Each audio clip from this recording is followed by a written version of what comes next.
Debarati music प्रस्तुत करता है दुर्गेश नंदिनी। पहला परिच्छेद। लेखक बंकिम चंद्र चटर्जी। प्रथम खंड। प्रथम परिच्छेद। देव मंदिर। ईस्वीय संवत 998। ग्रीष्मकाल के अंत का एक दिन। एक पुरुष घोड़े पर चढ़ा जहानाबाद के समीप जानकर उसने घोड़े को शीघ्र हाँका, क्योंकि आगे बड़ा मैदान था। उसे डर था कि यदि दैव संयोग से अंधेरा हो जाए और पानी बरसने लगे तो यहाँ कोई ठहरने का स्थान न मिलेगा। परंतु संध्या हो गई और बादल भी घेराए। रात होते होते ऐसा अंधेरा छा गया कि घोड़े का चलना कठिन हो गया। केवल बिजली की कौंद के प्रकाश से कुछ दिखाई देता था और वो उसी के सहारे चलता था। थोड़े समय के अनंतर एक बड़ी आंधी आई और साथ ही पानी भी बरसने लगा। अब पथिक को मार्ग का ज्ञान कुछ भी न रहा। बादल गरजने लगे। पथिक ने घोड़े की रास छोड़ दी और वो अपनी इच्छा अनुसार चलने लगा। कुछ दूर जाकर घोड़े ने ठोकर ली। इतने में बिजली भी चमकी और आगे एक भारी श्वेत वस्तु दिखाई दी। उसको अटारी समझ वो पुरुष घोड़े से उतर पड़ा। उसने देखा कि घोड़े ने अटारी की सीढ़ी में ठोकर खाई थी। समीप नर्ती ग्राम का अनुभव कर उसने घोड़े को स्वेच्छा विहार करने को छोड़ दिया और आप धीरे धीरे सीढ़ी टटोलकर चढ़ने लगा। विद्युत प्रकाश द्वारा उसने जान लिया कि जिसको अटारी समझा था वो वास्तव में एक देव मंदिर है, परंतु स्पर्श द्वारा जाना कि द्वार बंद है। इस समय भीतर से मंदिर को किसने बंद किया? वृष्टि प्रहार से अन्य स्थान न मिलने पर उसने देवालय के किवाड़ खटखटाए। जब कपाट न खुला तो चाहा कि पदाघात करें, परंतु देव मंदिर की अप्रतिष्ठा समझ रुक गए। तथापि हाथ ही से ऐसे ऐसे धक्के लगाए कि देवाड़ा गूंज उठा।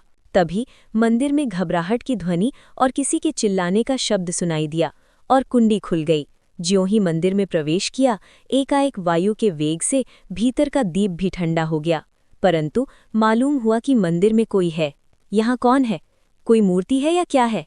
निर्भय युवक ने मुस्कुराकर पहले उस मंदिर में अदृश्य देवता को प्रणाम किया और फिर बोला, मंदिर में कौन है? परंतु किसी ने उत्तर न दिया। केवल आभूषणों की झंझनाहट का शब्द कान में पड़ा।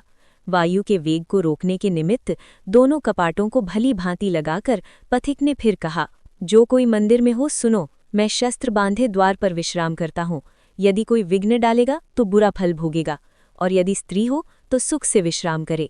राजपूत के हाथ में जब तक तलवार है तब तक कोई तुम्हारा रुआं भी टेढ़ा नहीं कर सकता।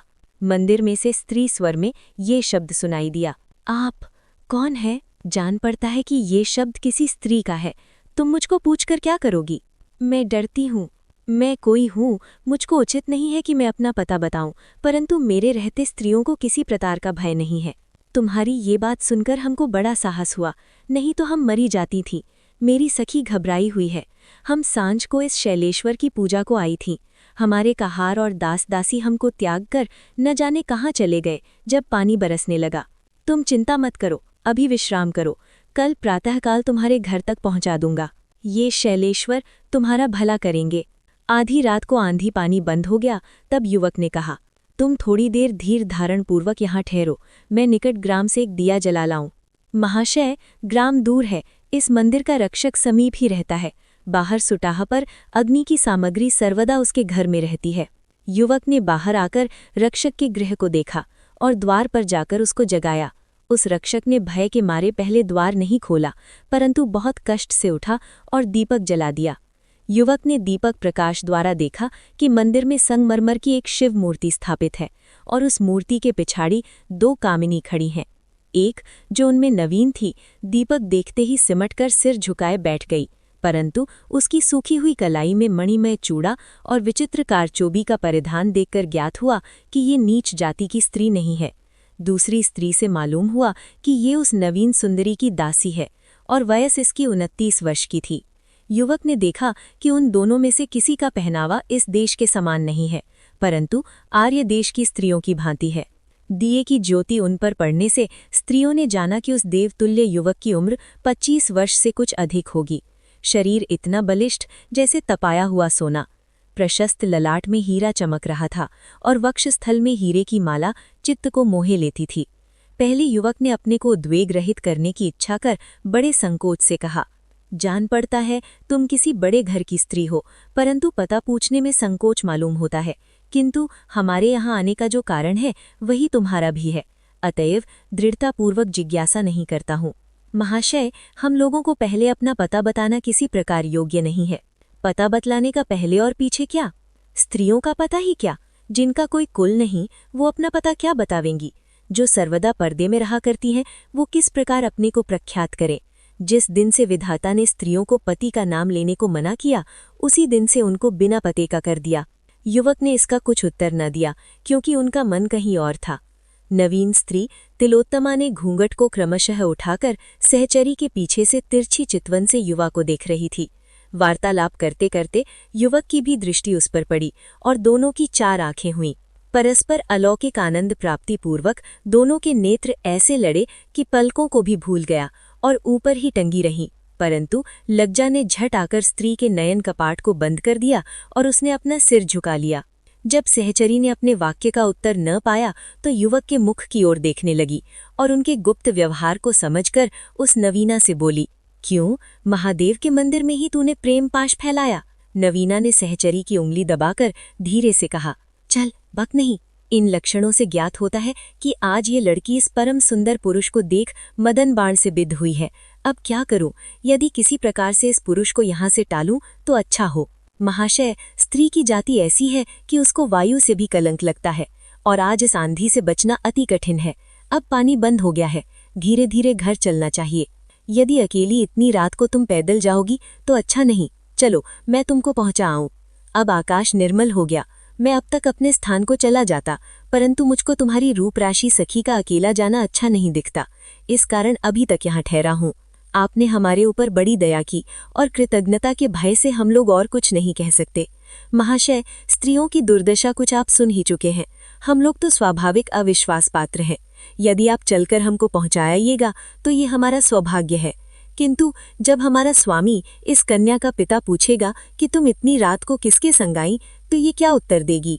थोड़ी देर सोचकर युवक ने कहा, कह देना कि हम महाराज मानसिंह के पुत्र जगत सिंह के साथ आई हैं। इन शब्दों को सुनकर उन स्त्रियों को वज्रघात समान चोट लगी और दोनों डर के मारे पीली पात सी हो गईं। नवीना तो शिवजी की प्रतिमा के पिछाड़े छिप गई, किंतु दूसरी स्त्री ने गले में कपड़ा डालकर दंडवत किया और हाथ जोड़कर बोली, युवराज, हमने बिना जाने बड़ा अपराध किया, हमारी अज्ञता को आप क्षमा करें। युवक ने हंसकर कहा, ये अपराध क्षमा के योग्य नहीं है। यदि अपना पता दो तो क्षमा करो, नहीं तो अवश्य दंड दूंगा। कहिए, क्या दंड दीजिएगा? मैं प्रस्तुत हूँ। मेरा दंड यही है कि तुम्हारे साथ चलकर तुमको पहुंचाऊं। तभी मंदिर के समीप बहुत से घोड़ों के आने का शब्द सुनाई दिया। राजपूत ने जल्दी से बाहर निकलकर देखा कि सैकड़ों सवार चले जाते हैं। उनके पहरावे से जाना कि मेरी ही सेना है। उन्होंने पुकार कर कहा, दिल्ली के राजा की जय हो। ये शब्द सुनकर सेना में से एक उनके निकट आया। धर्म सिंह, हमने आपको बहुत ढूंढा, जब आप न मिले तो घोड़े की टाप देखते चले आते हैं। घोड़ा यहीं वट की छाह में खड़ा है, अभी ले आता हूँ। जगत सिंह, तुम घोड़ा लेकर यहीं ठहरो और 2 आदमियों को भेजो किसी निकटस्थ ग्राम से एक डोली और कहार ले आवे और शेष सेना से कहो कि आगे बढ़ें। डोली और कहार के आने पर युवराज ने मंदिर में जाकर सहचरी से कहा, विमला, अब हमारा यहाँ ठहरना उचित नहीं है। लो, अब मैं जाता हूँ और महादेव जी से यही विनती करता हूँ कि तुम लोग कुशल पूर्वक अपने घर पहुँच जाओ, और तुम लोगों से ये निवेदन है कि हमारे मिलने का समाचार अपने इस नगर में किसी से न कहना और न हमको भूल जाना। ये कहकर विमला ने फिर प्रणाम किया। युवक ने फिर एक बार अतृप्त लोचन से उस सुंदर स्त्री की ओर दृष्टिपात करके और उसकी मनमोहनी मूर्ति को अपने हृदय में स्थापित करके घोड़े पर चढ़कर प्रस्थान किया। ये लो अपना स्मारक चिन्ह। ये एक सामान्य वस्तु तुमको देता हूँ, और मैंने जो तुम्हारी सखी का पता नहीं पाया, यही एक चिन्ह अपने पास रखूंगा। ये कहकर और अपनी गले से मोती की माला निकाल विमला के गले में डाल दिया। विमला भावुक स्वर में, महाराज, मैंने जो आपको पता नहीं बताया, इससे आप अप्रसन्न न हो। इसका एक विशेष कारण है, परंतु यदि आपको इसकी बड़ी इच्छा हो तो ये बतलाइए कि आज से 15वें दिन आपसे कहाँ भेंट हो सकती है। जगत सिंह सोचकर, आज के 15वें दिन रात को मेरी इसी मंदिर में तुझसे भेंट होगी, और यदि उस दिन न मिलूं तो जान लेना कि फिर मुझसे भेंट न होगी। विमला, ईश्वर आपको कुशल से रखे। ये कहकर विमला ने फिर प्रणाम किया। युवक ने फिर एक बार अतृप्त लोचन से उस सुंदर स्त्री की ओर दृष्टिपात करके और उसकी मनमोहिनी मूर्ति को अपने हृदय में स्थापित कर घोड़े पर चढ़ प्रस्थान किया। द्वितीय परिच्छेद, मुगल और पठान। जगत सिंह ने शैलेश्वर के मंदिर से कूच किया। पाठक लोगों को ये संदेह होगा कि जगत सिंह राजपूत वेश में क्या करने को आए और क्यों इस उजाड़ में अकेले तब बंग देश में फिरते थे। अतएव तत्सामयिक बंग देशीय राजकीय घटना का कुछ संक्षेप वर्णन इस स्थान पर उचित जान पड़ता है। पहले इस देश में बख्तियार खिलजी ने यवन विजय पताका स्थापित की और कई सौ बरस तक पठान लोग उसकी ओर से निष्कंटक राज्य शासन करते रहे। 932 के साल में प्रसिद्ध बाबर ने दिल्ली के महाराज इब्राहिम लोधी को पराजय करके सिंहासन छीन लिया और आप राजा बन बैठा। किंतु उस समय बंग देश में मुगल वंश वालों का अधिकार नहीं हुआ। जितने दिन तक मुगल दीपक। द्वितीय परिच्छेद, मुगल और पठान। जगत सिंह ने शैलेश्वर के मंदिर से कूच किया। पाठक लोगों को ये संदेह होगा कि जगत सिंह राजपूत वेश में क्या करने को आए और क्यों इस उजाड़ में अकेले तब बंग देश में फिरते थे। अतएव तत्सामयिक बंग देशीय राजकीय घटना का कुछ संक्षेप वर्णन इस स्थान पर उचित जान पड़ता है। पहले इस देश में बख्तियार खिलजी ने यवन विजय पताका स्थापित की और कई सौ बरस तक पठान लोग उसकी ओर से निष्कंटक राज्य शासन करते रहे। 932 के साल में प्रसिद्ध बाबर ने दिल्ली के महाराज इब्राहिम लोधी को पराजय करके सिंहासन छीन लिया और आप राजा बन बैठा। किंतु उस समय बंग देश में मुगल वंश वालों का अधिकार नहीं हुआ। जितने दिन तक मुगल दीपक अकबर महाराज का उदय नहीं हुआ, तब तक इस देश में पठान लोग स्वाधीन राज करते थे। निर्बुद्धि दाऊद खान ने जब तक इस दुर्बुद्धि से सप्त सिंह के ऊपर हाथ नहीं उठाया, तब तक वो सुरक्षित था। पर अपने कर्म के फल से अकबर के सेनापति मुनाइम खान से पराजित होकर 982 के साल में उड़ीसा को भाग गया और बंगाल का राज मुगलियों के हाथ में आ गया। परंतु पठानों ने इस नए देश में ऐसी स्थिति पकड़ी कि वहां से उनको उठाना मुगलियों को बहुत कठिन हो गया। अंत को 986 साल में अकबर के प्रतिनिधि खान जहां खान ने उनको दूसरी बार हराकर इस देश को भी अपने हाथ में कर लिया। इसके अनंतर एक और बड़ा उपद्रव हुआ। राजकर प्राप्ति की जो नई प्रणाली अकबर शाह ने प्रचलित की थी, उससे जागीरदार बड़े अप्रसन्न हुए और सब बिगड़ खड़े हुए। ये अवसर पाकर उड़ीसा के पठानों ने भी सिर उठाया और कतलू खान को अपना स्वामी बना देश को स्वाधीन कर लिया, वरन मेदिनीपुर और विष्णुपुर को भी ले लिया। आजिम खान और शहबाज खान आदि चतुर सेनाध्यक्ष आए, पर किसी ने शत्रुजित देश की पुनः प्राप्ति न कर पाई। अंत को इस देश के साधन हेतु एक हिंदू योद्धा भेजा गया। जब मीन धर्मा ने हिमालय के शिखर से होकर भारत भूमि में अवतार लिया, उस समय पृथ्वीराज आदि बड़े बड़े राजपूत योद्धाओं ने रोका, परंतु विधाता को तो यही इच्छित था कि इस देश की दुर्दशा हो। राजपूत राजाओं में फूट उत्पन्न हुई और परस्पर विवाद होने लगा। जिस समय की चर्चा हम कर रहे हैं, उस समय राजपूत अधिकारियों में महाराज मान सिंह सबसे प्रधान थे और वे अकबर के पुत्र सलीम के साले भी थे। जब आजिम खान और शहबाज खान से उड़ीसा पराजित नहीं हुआ, तो महाराज अकबर ने इन्हीं को बंगाल और बिहार का अधिकार देकर भेजा। मान सिंह ने पटना में आकर पहले पहल तत्सामयिक उपद्रव को शांत किया और 997 साल में उड़ीसा जीतने की इच्छा करके उस ओर चले। मान सिंह ने पटना में रहकर बंगाल के शासन निमित्त सैयद खान को अपना प्रतिनिधि नियत किया था। सैयद खान ये अधिकार पाकर उस समय की राजधानी टंडा नगर में अपना मुख्य स्थान जमाए बैठा था। समर में जाकर मान सिंह ने इस अपने प्रतिनिधि को बुलवाया और लिख भेजा, सेना लेकर बर्धमान में हमको आकर मिलो। राजा बर्धमान में पहुंच गए और सैयद खान ने लिख भेजा, हमारी सेना एकत्र करने में विलंब होगा, तब तक वर्षा काल आ जाएगा। यदि आप वहीं पर ठहरे रहीं तो मैं शरद ऋतु में आपसे आकर मिलूंगा। आरंभ में दारुकेश्वर के तीर पर जहानाबाद नाम ग्राम में अपना डेरा डाल दिया और राजा सैयद खान की राह देखने लगे। वहां के रहने वालों से मालूम हुआ कि उनकी ये दशा देख कतलू खान का साहस और भी बढ़ गया और वो जहानाबाद के समीप आकर धरपुर में लूट मार कर रहा है। राजा ने घबराकर उसके बल और अभिप्राय आदि का पता लगाने के लिए अपने एक प्रधान सेनाध्यक्ष को भेजना उचित समझा। राजा के साथ उनका प्रिय पुत्र जगत सिंह भी इस युद्ध में आया था। इस देश साध्य कार्य के भार लेने की उसकी इच्छा देख राजा ने 100 सवार साथ देकर उसी को इसका पता लगाने के निमित्त भेजा। राजकुमार शीघ्र काम करके लौटे ही थे कि उसी समय मंदिर में पाठक लोगों से उनसे भेंट हुई। तृतीय परिच्छेद, नवीन सेनापति। शैलेश्वर के मंदिर से चलकर युवराज जगत सिंह ने लश्कर में पहुंचकर पिता से कहा, पिताजी, 50,000 सेना लेकर पठान लोग धरपुर ग्राम में डेरा डाले पड़े हैं और आसपास के गांवों को रोक लिया है, वरन स्थान स्थान पर दुर्ग निर्माण पूर्वक निर्विघ्न रूप से वास करते हैं। मान सिंह ने सुनकर सोचा कि इस उपद्रव को शीघ्र शांत करना चाहिए, किंतु ये काम बड़ा कठिन है। उन्होंने संपूर्ण सेना को एकत्र करके सबको सुनाकर कहा, क्रमशः गांव-गांव, परगना-परगना दिल्ली के हाथ से निकला जाता है। अब पठानों को दंड अवश्य देना चाहिए। तुम लोग बताओ कि इसका क्या उपाय है। उनकी सेना भी हमसे बढ़कर है।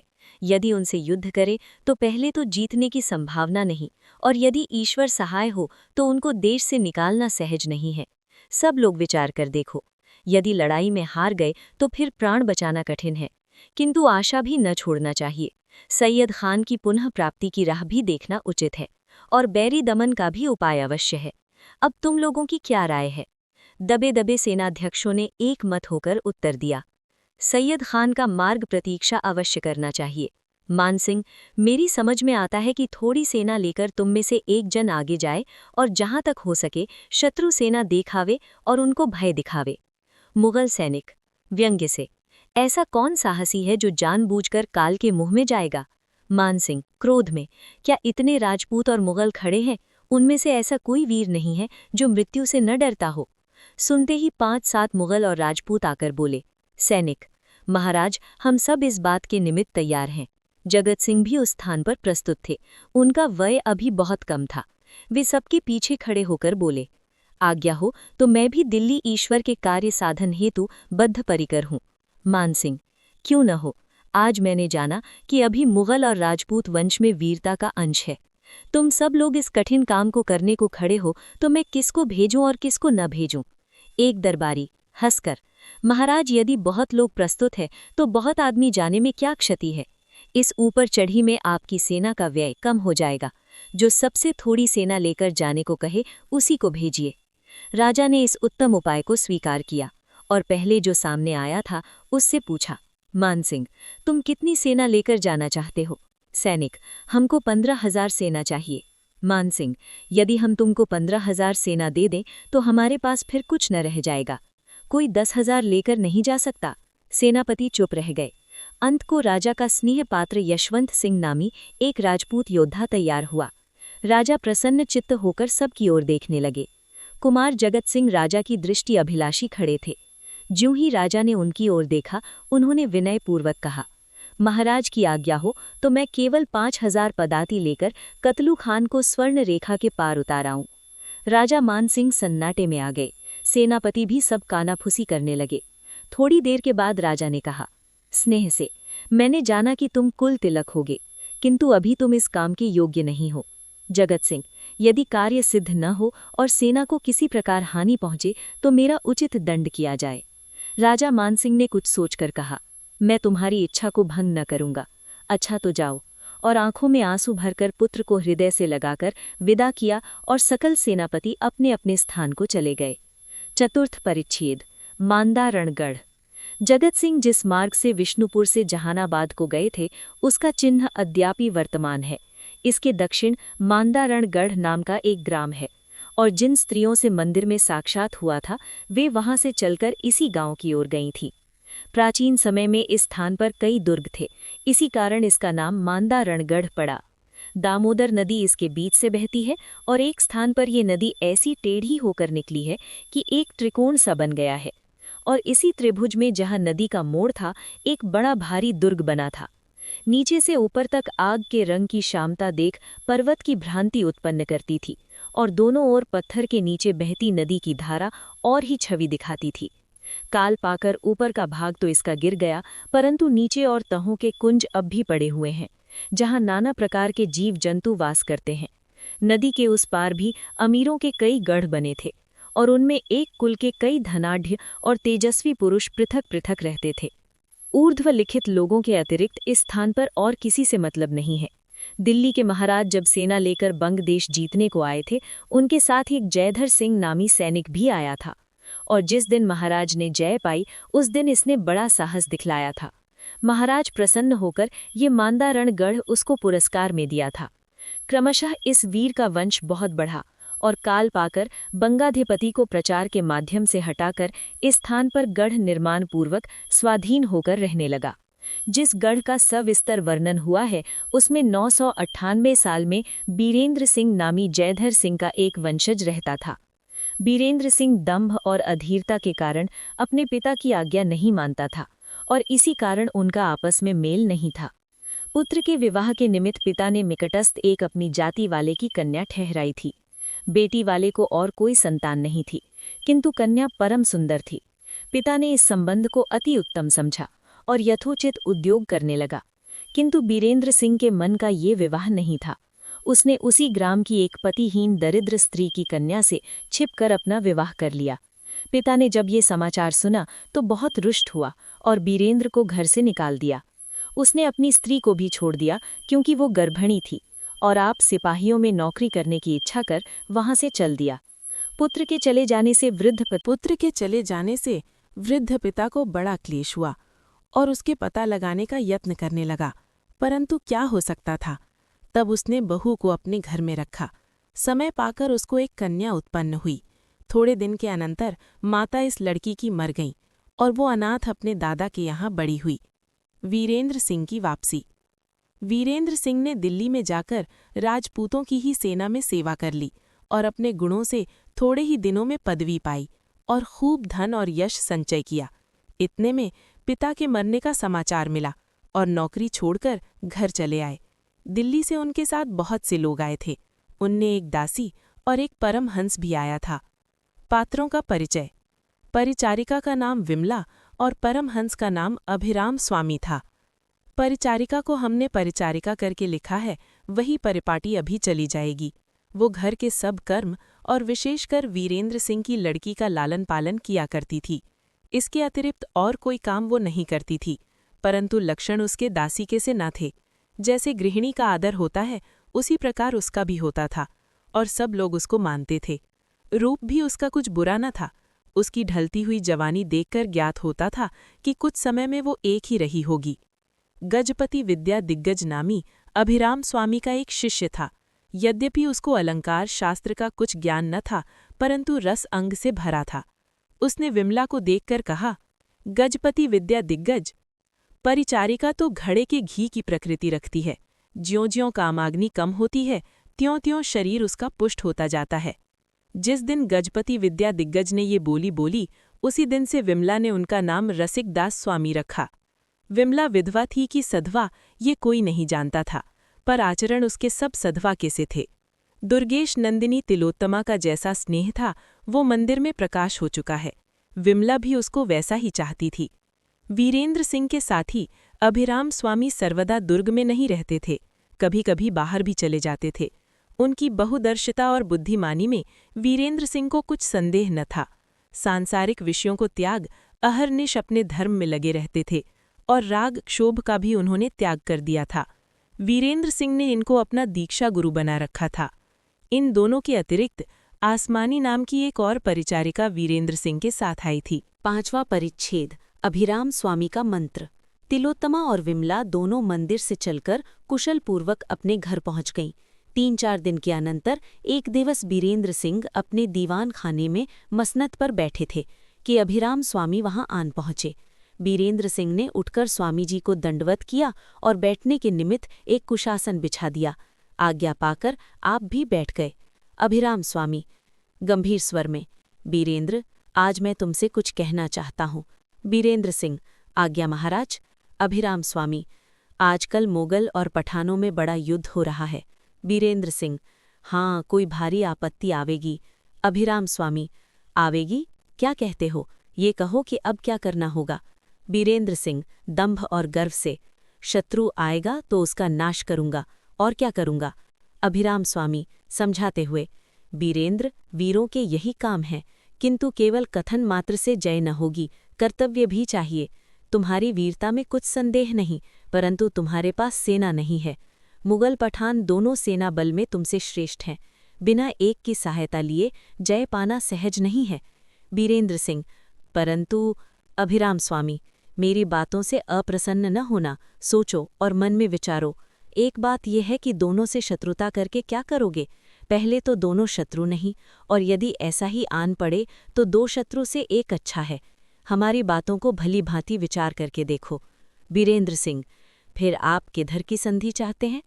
अभिराम स्वामी, कुछ काल पर्यंत ऊपर रहकर यतो धर्मस ततो जया, जिधर अधर्मी हो उसका पक्ष न लेना चाहिए और उदासीन होना महापाप है। अतएव राजपक्ष ग्रहण करो। बीरेंद्र सिंह, सोचकर राजा कौन है? मुगल पठान दोनों में राजत्व का विवाद है। अभिराम स्वामी, जो कर ले वही राजा। बीरेंद्र सिंह, अकबर शाह? अभिराम स्वामी, और क्या? इस बात को सुनकर बीरेंद्र सिंह को गुस्सा आ गया और आंखें लाल हो गईं। अभिराम स्वामी, बीरेंद्र, गुस्सा न करो, हम तुमको दिल्ली के महाराज के पक्षपाती होने को कहते हैं, कुछ मानसिंह का अनुगामी होना नहीं कहते।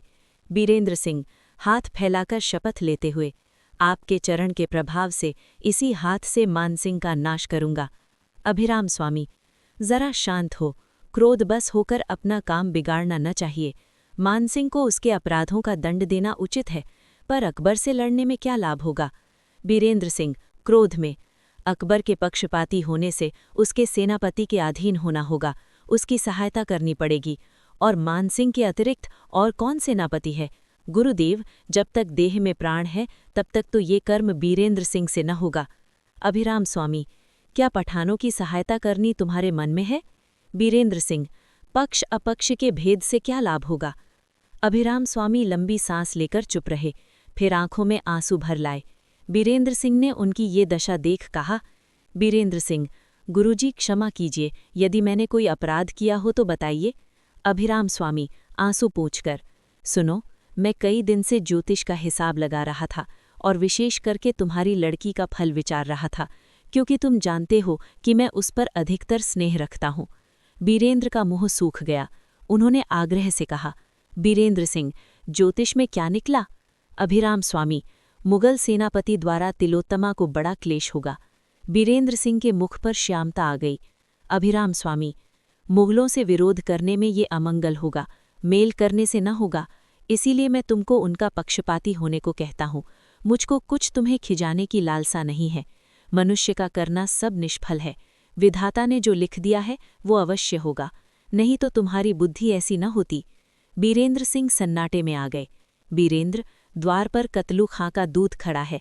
मैंने उसे देखकर तुम्हारे पास आया था। मैंने उसे रोक दिया था, इस कारण द्वारपाल ने अभी तक उसको आने नहीं दिया। मेरी बातें चुप गई, उसको बुलवा लीजिए।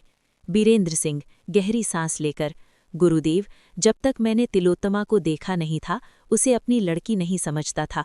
अब मुझको संसार में उससे प्रिय और कोई वस्तु नहीं है। मैंने आपकी आज्ञा मानी और अपने पूर्व संकल्प का त्याग किया। मानसिंह का अनुगामी होऊंगा। द्वारपाल को आज्ञा दीजिए, दूत को बुलवा लावे। आज्ञा होते ही द्वारपाल ने दूत को लाकर उपस्थित किया। उसने आते ही कतलू खां का पत्र निकालकर बीरेंद्र सिंह को दिया, जिसका आशय ये था, 1 सहस्त्र सवार और 5000 अशरफिया तेज यानी जल्दी दो, नहीं तो 20,000 सेना भेजकर मांदारण गढ़ घेर लूंगा।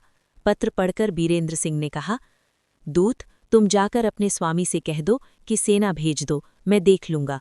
दूत सिर नीचा करके चला गया। विमला ये सब बातें भीतर से सुन रही थीं। 6वां परिच्छेद, असावधानी। 6वां परिच्छेद, असावधानी। गढ़ के अग्रभाग में, जिसके नीचे से दामोदर नदी वेगपूर्वक बहती थी, तिलोत्तमा एक बंगले में बैठी जल का प्रवाह देख रही थी। सायंकाल हो गया और पश्चिम ओर सूर्य अस्त होने लगे। हेमवर्ण गगन सम्मिलित नीलांबर का प्रतिबिंब बहते हुए जल में थरथराता था। उस पार के ऊंची ऊंची अटारी और लंबे लंबे वृक्ष विमल आकाश में चित्र के समान देख पड़ते थे। दुर्ग में मोर और हंस सारस आदि कोलाहल कर रहे थे। रात्रिकाल उपस्थित जान पक्षीगण बसेरों में पहुंच चुके थे और कानन आगत सुगंधमय मंद वायु जल स्पर्श पूर्वक शरीर को छूकर शीतल करता था। तिलोत्तमा के रूप राशि के वर्णन में लेखनी थरथराती है और उपमा भी लज्जायुक्त होकर इधर उधर मुंह छिपाती फिरती है। ऐसी रूपवती कामिनी अकेले बंगले में क्या करती है? क्या सायंकाल के आकाश की शोभा देखती है? पर आंखें तो उसकी नीचे को देखती हैं। क्या नदी तीर के सुगंध वायु का रस ले रही है? किंतु माथे में स्वेद के कण क्यों हैं? वो कुछ देखती भालती नहीं है, किंतु किसी बात की चिंता कर रही है। ऐसी कौन सी चिंता उसके जी में समाई है? अभी तो वो बालिका है, जान पड़ता है कामदेव ने आज इसको पहले पहल अपना शिष्य किया है। दासी ने दिया जला दिया। तिलोत्तमा एक पुस्तक लेकर दीप के समीप बैठ गई। अभिराम स्वामी ने उसको संस्कृत पढ़ाया था। पहले उसने कादंबरी उठाई और थोड़ी सी पढ़कर धर दी, फिर सोचने लगी। एक और पुस्तक उठा लाई, उसको भी थोड़ी पढ़कर फेंक दी। गीत गोविंद लाई, थोड़ी देर तो मन लगाकर पढ़ती रही। जब मुखर मधीर मत्याज मंजीरुह चरण आया तो लज्जायुक्त मुस्कुराकर पुस्तक को बंद कर दिया और चुपचाप बैठ रही। पास ही लेखनी और मसीदानी धरी थी। शैया पर पड़ी पट्टी पर ए उ ता क स म आदि लिखने लगी। एक और वृक्ष, मनुष्य, लता पता, हिजी बिजी सब भर गई। जब कहीं स्थान न रहा तो फिर सोचने लगी और अपनी करनी पर हंसी और उस लेख को पढ़ने लगी। वासदत्ता, के ई य, एक, वृक्ष, शिव, गीत गोविंद, विमला, गढ़, सबनाथ। और क्या लिखा था? राजकुमार जगत सिंह। ये नाम पढ़कर लज्जा के मारे तिलोत्तमा का मुंह लाल हो गया। फिर अपने मन में सोचा कि घर में कौन है जो लज्जा करे, और 2-3 बार उस नाम को धोखा और चोरों की भांति द्वार की ओर देखती थी और फिर उस नाम को पढ़ती थी। जब कुछ काल बीत गया तो मन में डरी कि कोई देख न ले और शीघ्र पानी लाकर सबको धो डाला, किंतु संतोष नहीं हुआ और एक कपड़े से पोंछ डाला। फिर पढ़कर देखा कि कहीं शेष तो नहीं रह गया। फिर पानी लाकर धोया, तथापि भ्रांति बनी रही। 7वां परिच्छेद, विमला का मंत्र। 7वां परिच्छेद, विमला का मंत्र। अभिराम स्वामी अपनी कुटिया में कुशासन पर बैठे थे। विमला ने खड़े खड़े अपना और जगत सिंह का मंदिर संबंधी संपूर्ण समाचार कह सुनाया और कहा कि आज 14 दिन हो चुके, कल पूरा 15 हो जाएगा। अभिराम स्वामी, फिर क्या इच्छा है? विमला, मैं तो यही पूछने को तुम्हारे पास आई हूं कि अब क्या करना उचित है। अभिराम स्वामी, यदि हमसे पूछती हो तो अब इस विषय को चित्त से भुला दो। विमला उदास होकर, क्यों? अभिराम स्वामी, तिलोत्तमा की क्या दशा होगी? विमला, मैं तुमसे क्या कहूँ, मैं आज 14 दिन से उसको विलक्षण गति देखती हूँ। मुझको तो जान पड़ता है कि तिलोत्तमा पूरे चित्त से आसक्त है। अभिराम स्वामी मुस्कुराकर, स्त्रियों को ऐसा ही जान पड़ता है। हे विमला, तुम चिंता न करो, अभी तिलोत्तमा बालिका है। नए मनुष्य को देखने से भ्रम हो ही जाता है। उस बात की चर्चा उड़ा दो, वो आप भूल जाएगी। विमला, नहीं महाराज, ऐसे लक्षण नहीं है। 15 दिन में उसका स्वभाव पलट गया। वो अब हम सब से क्या और स्त्रियों से भी पहलेवत हंसती बोलती नहीं, किसी से बात भी नहीं करती। पलंग के नीचे पड़े पड़े पौधे उसके पानी बिना सूख जाते हैं। पक्षियों की ओर अब उसकी रुचि नहीं है। खाना पीना सब छूट गया है। रात को नींद नहीं आती, रात दिन सोच में रहती है और चेहरे पर श्यामता आ गई है। अभिराम स्वामी गहरी सोच में, मैं जानता था कि देखते ही इतनी गहरी प्रीति नहीं होती, पर स्त्री चरित्र और विशेष करके बालिका चरित्र का मर्म ईश्वर ही जानता है। अब क्या करना उचित है? बीरेंद्र तो इस बात को कदापि स्वीकार नहीं करेगा। विमला, इसी सोच में मैंने अभी तक इसका प्रकाश नहीं किया। मंदिर में बीरेंद्र सिंह को भी मैंने कुछ पता नहीं दिया, किंतु यदि सिंह जी मान सिंह से मित्रता कर लें तो फिर जगत सिंह को जमाई बनाने में क्या हानि है? अभिराम स्वामी, मान सिंह क्यों मानेगा? विमला, न माने तो नहीं सही। अभिराम स्वामी, तो क्या जगत सिंह बीरेंद्र सिंह की कन्या को स्वीकार करेगा? विमला, जाति में तो किसी के दोष है ही नहीं। जयधर सिंह के पुरखे भी तो यदुवंशी थे। अभिराम स्वामी क्रोधित होकर, क्या यदुवंशी की कन्या मेरे पुत्र की बहू होगी? विमला घूर कर, क्यों? ये बात सुनने में क्या हानि है? अभिराम स्वामी की आंखें क्रोध से लाल हो गईं और बोले चिल्लाकर, पापिनी, तू क्या बकेगी? दूर हो यहाँ से, मान दूर हो। 8वां परिच्छेद, कुल तिलक। 8वां परिच्छेद, कुल तिलक। जगत सिंह सेना लेकर अपने पिता से विदा हुए और विशेष वीरता प्रकाशपूर्वक पठानों में हलचल मचा दिया। उन्होंने प्रतिज्ञा की थी कि 5 सहस्त्र सेना से कतलू खां के 50 सहस्त्र सेना को स्वर्ण रेखा पार उतार दूंगा। यद्यपि अभी तक कार्य सिद्ध नहीं हुआ था, परंतु कर्तव्य की श्लाघा सुनकर महाराज मानसिंह ने पुत्र को ये पत्र